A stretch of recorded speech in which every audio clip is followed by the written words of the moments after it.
వీళ్ళు ఎప్పుడైనా పూర్తిగా ఆశలేని పరిస్థితిని ఎదుర్కొన్నారా? అదే పరిస్థితిలో రాజు హిజ్కియా శక్తివంతమైన అష్షూరియ సైన్యం యెరూషలేమును చుట్టుముట్టినప్పుడు. కానీ ఈ సంక్షోభం మనకు ఒక శక్తివంతమైన నిజాన్ని నేర్పుతుంది.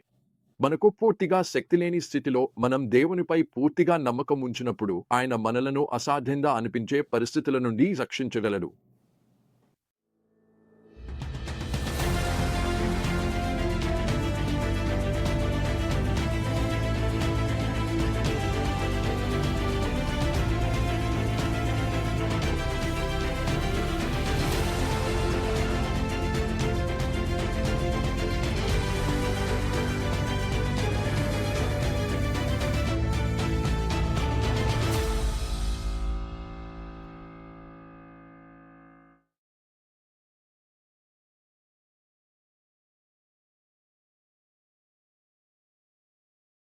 ఈ కథ అష్షూరియుల ఆపలేని దండయాత్రతో మొదలవుతుంది.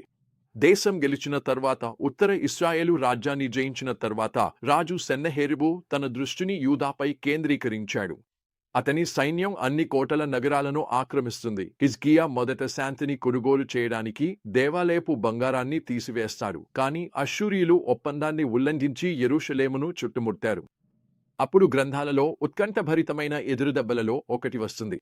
సెన్నహెరీబు యొక్క ఫిలి కమాండర్ యెరూషలేము గోడల బయట నిలబడి కేవలం హిజ్కియాను మాత్రమే కాదు, దేవుని స్వయంగా కూడా అపహాస్యం చేస్తాడు. మీ దేవుడు మిమ్మల్ని మోసం చేయనివ్వకండి అని అరుస్తాడు. ఏ దేశపు దేవుడు తన దేశాన్ని అష్షూరియ రాజు చేతిలో నుండి రక్షించారని అతను అడుగుతాడు. అతని తర్కం తిరస్కరించలేనిది. మిగతా దేశపు దేవతలు ప్రజలను రక్షించడంలో విఫలమయ్యారు.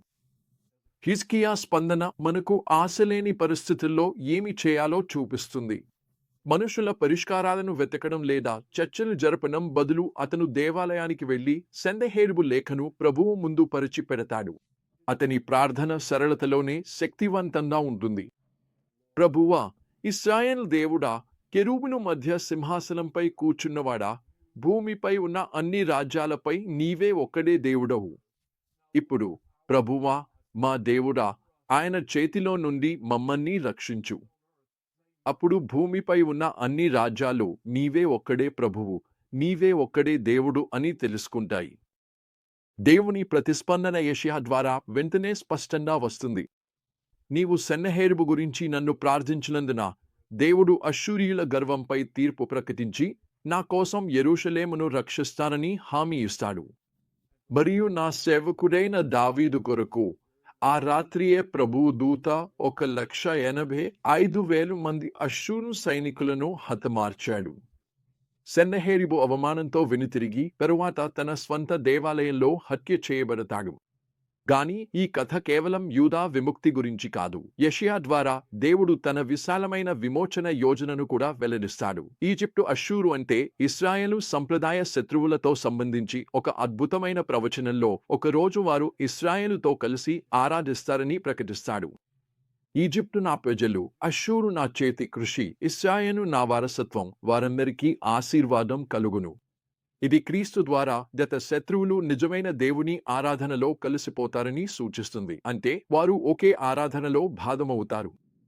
ఈజిప్టును గురించి ఉన్న ప్రవచనానికి ప్రత్యేక ప్రాముఖ్యత ఉంది. దేవుడు ప్రకటించినట్లు ప్రభువు తనను ఈజిప్టు వారికి తెలియజేస్తాడు. ఆ రోజున వారు ప్రభువును అంగీకరిస్తారు. ఇది పురాతన వాగ్దానం కాదు. ఇది మన కాలంలో కూడా ఇప్పటికీ నెరవేరుతూనే ఉంది. 25 సంవత్సరాల క్రితం నేను సువార్త ప్రకటించేందుకు ఈజిప్టుకు ఆహ్వానించబడ్డాను. దీన్ని సువార్తికులు బిల్లీ గ్రాహాం, లూయిస్ పలావ్ అడుగుజాడల్లో నడిచే అవకాశం దేవుడు నాకు ఇచ్చాడు. ఈజిప్టు క్రైస్తవులు స్థానిక చర్చిల నెట్వర్క్ల ద్వారా వేలాది ఈజిప్టు వారిని చేరుకునే సువార్త కార్యక్రమాల కోసం వారిని ఆహ్వానించారు. ఈజిప్టు వారు సాంకేతికత మరియు సువార్తను పంచుకునే కొత్త మార్గాన్ని ఉపయోగించారు. రాత్రి తర్వాత రాత్రి ఈజిప్టు అంతటా విస్తరించిన 1,20,000 మందికి పైగా ప్రజలకు ప్రసంగిస్తున్నాను. సమావేశాల్లో దాదాపు 700 చర్చిలు పాల్గొన్నారు. వేలాది మంది క్రీస్తును స్వీకరించడాన్ని చూశాం. పునరుజ్జీవనం చర్చిల్లో వ్యాపించి ఈజిప్టు అంతటా పాస్టర్లు ఉత్సాహంగా ప్రార్థించారు. ప్రజలు దేవుని ముందు కన్నీళ్లు పెట్టారు. యెషయా 19:21 వాగ్దానాన్ని ఆధారంగా తీసుకుని మన తరంలో దేవుడు మాట నెరవేర్చడాన్ని చూశాము. ఇంకా ఆశ్చర్యకరంగా దేవుని ప్రవచనం ఈజిప్టును మించిపోతూ, ఒకరోజు ఈజిప్టు మరియు అష్షూరు ఇశ్రాయేలు యొక్క సంప్రదాయ శత్రువులు దేవుని ప్రజలతో కలిసి ఆరాధించబోతారని ప్రకటిస్తుంది. ఆ రోజు ఈజిప్టు నుండి అష్షూరుకు ఒక రహదారి ఉంటుంది. ఈజిప్టు వారు, అష్షూరు వారు కలిసి ఆరాధిస్తారు. ఈ అందమైన సమాధాన దృశ్యం క్రీస్తు ద్వారా గత శత్రువును ఎలా కలిసిపోతారో ముందుగా చూపిస్తుంది. ఒకే సత్యమైన జీవించు దేవుని ఆరాధనలో ఏకమవుతారు. అయితే ఈ సత్యాలను మనం ఈరోజు ఎలా వర్తించుకోవచ్చు? మొదటిగా, గర్వం ఇంకా పతనానికి ముందుగా వస్తుందని మనం గుర్తించాలి. సెన్నాకెరీబ్ దేవునిపై గర్వంగా మాట్లాడటం అతని నాశనానికి దారితీసింది.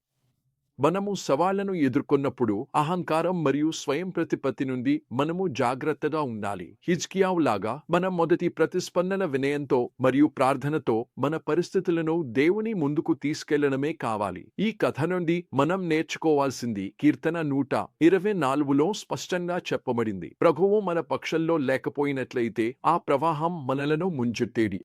ఆ ప్రవాహం మనల్ని ముంచెత్తేది. మన సహాయం నిజంగా పరలోకమును మరియు భూమిని సృష్టించిన ప్రభువు నామంలోనే ఉంది. పరిస్థితులు మనల్ని అధికంగా ముంచెత్తినప్పుడు మనం దీన్ని గుర్తుంచుకోవాలి. యెరూషలేమును రక్షించిన అదే దేవుడు ఈ రోజున కూడా తన ప్రజల కోసం పోరాడుతున్నాడు. ఆయన ప్రాచీన వాగ్దానాన్ని ఈ కాలంలో ఐగుప్తుకు నెరవేర్చినట్లే ఆయన తన వాగ్దానాలకు నమ్మకంగా ఉంటాడు. మనము వ్యక్తిగతంగా అష్షూరియ సైన్యాలను ఎదుర్కొన్నా లేదా దేవుని వాగ్దానాలు నెరవేరుతాయని నమ్మి నిలిచినా ఆయన మారని స్వభావాన్ని, ఆయన అపరిమితమైన ప్రభువుని నమ్మవచ్చు. యెరూషలేమును రక్షించి ఐగుప్తు పునరుజ్జీవనాన్ని ఇచ్చిన దేవుడు ఈ రోజు శక్తిగా పనిచేస్తున్నాడు. ఆయన ప్రజలు పూర్తిగా ఆయనపై నమ్మకం ఉంచినప్పుడు ఆయన గొప్ప కార్యాలు చేయగలడు.